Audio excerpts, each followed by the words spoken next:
We discuss complex subjects and get straight to the point. Yes, and we do it in about 5 minutes. Okay, so artificial intelligence. Yeah. It really isn't some far-off sci-fi thing anymore, is it? Not at all. It's already woven right into our daily lives. I mean, think about it. It's in your phone, your car, how you shop online. Mm-hmm. Honestly, even how you might find connections. It's fundamentally reshaping how we live, how we work, even how we think about things. And that's exactly why in today's deep dive, we're going to try and cut through some of the noise. We want to explore the biggest benefits, but also, the significant drawbacks of AI. Right. Our guide for this is Steve Ressek's book, The Byte Side, Perks and Pitfalls of AI in Our Daily Lives. It's quite insightful. Yeah, it is. And our mission here is basically to break down what Ressak calls the bite-sized truth about AI for you. No jargon, just the real deal. Understanding what it does and how it affects us. So, okay, let's unpack that. Let's do it. Maybe starting with the upsides. What makes AI so, powerful? Well, one of the first things Ressak really highlights is just raw efficiency and automation. It's kind of incredible how AI can just chew through repetitive tasks. Stuff humans can do, but AI does it faster, often more accurately. Like what specifically? Think about data entry or customer service bots that can handle pretty complex questions now, or even just sorting your email. Oh, yeah, the email sorting. Lifesaver. Right. It just frees up people to do, more creative or complex problem solving. Okay, that makes sense. Efficiency. What else? Well, what's fascinating here is how that efficiency then connects to better predictions. Yeah, right. AI crunches these massive data sets, finds patterns humans might miss or just couldn't possibly see, and makes these really smart guesses. You see that with, like, Netflix recommendations, right? It's almost creepy how it knows what you want to watch next. Exactly. Or in medicine, analyzing scans to potentially detect diseases earlier than a human eye might. Wow. Or even in finance, flagging weird fraud patterns or predicting market shifts. Things based on connections humans just wouldn't make. And that leads to more accessibility and convenience, doesn't it? Right. Ressak talks about that, too. He does. Things like voice-to-text or real-time translation. Suddenly, language isn't such a barrier. Or facial recognition to unlock your phone. It's seamless. Yeah, and Ressak makes a good point about how this tech really helps people with disabilities or just tailors services right to you, making things feel more inclusive. Precisely. And this ties into 247 availability, too. Think chatbots, smart home systems, they don't sleep. Right, always on. Always on. And maybe looking a bit bigger picture, there's innovation and discovery. AI is genuinely accelerating scientific research. How's that? By analyzing massive experimental data sets, helping discover potential new drugs, modeling incredibly complex things like climate change. There. Or even Yeah. generating creative content, new art, new music. It's pretty wild. Okay, so those are some serious perks.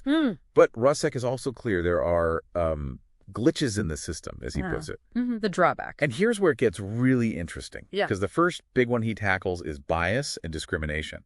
Yeah, this is critical. AI learns from data, right? And if that data reflects existing human biases, well, the AI can learn those biases too. And even amplify them sometimes. Potentially, yes. It can bake those biases into decisions about loans, hiring, even policing without us always realizing it. That's worrying. Okay, what's next on the drawback list? This raises an important question: job displacement. Ah, the robots taking our jobs argument. Well, it's more nuanced, but yeah. Automation can replace human workers. Manufacturing, retail, transport. Those are maybe obvious. Right. But Ressak notes it's creeping into fields like law, journalism too, maybe not replacing entirely, but changing the roles needed. And that transition, it can be really tough for people whose jobs are automated away. It's not always smooth. No, definitely not. And then there are the privacy concerns. You mentioned AI needs data, lots of data. Massive amounts, often personal data. Which opens up huge ethical questions, doesn't it? Facial recognition everywhere, tracking what we do online, building profiles to predict our behavior. Exactly. How is all this data being used? How secure is it? Who owns it? These are big, thorny issues. Yeah. And if we connect this to the bigger picture, Ressak brings up misinformation and deepfakes. Oh, boy. Yeah, this is scary stuff. Explain that a bit. Basically, AI can now create incredibly realistic, fake videos or audio recordings or even text that looks like it came from a real person. So you can make a video of someone saying something they never said. Precisely. Yeah. And it can be very convincing. Think about spreading false news, manipulating elections, damaging someone's reputation. The potential for misuse is enormous. That feels like a really significant danger. Oh. Okay, so what does this all mean?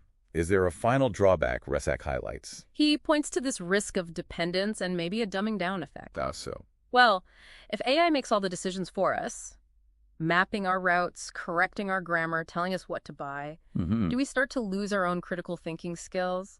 Do we just become too reliant on the machines? It's a question worth asking. Yeah, definitely something to think about. So the bottom line, and Steve Resak really hammers this home in the Byte side, is that AI isn't, inherently good or bad. It's just a tool. Like fire. Or the internet, he said. Exactly like that. Its impact really depends entirely on how we decide to use it, how we build it, how we regulate it. Right. So if we approach it with care, with transparency, with strong ethics in mind, AI really could make life smoother, smarter, better. Potentially, yes. But without that careful oversight, without thinking through the consequences, it could erode trust, destroy privacy, limit opportunity. That's the risk. So I guess the key takeaway isn't really to be scared of AI, but to actually make the effort to understand it. Its power, yes, but also its limits and its dangers. Because, like the book says, Yeah. the Byte side is here to stay. Understanding it is really our only path forward.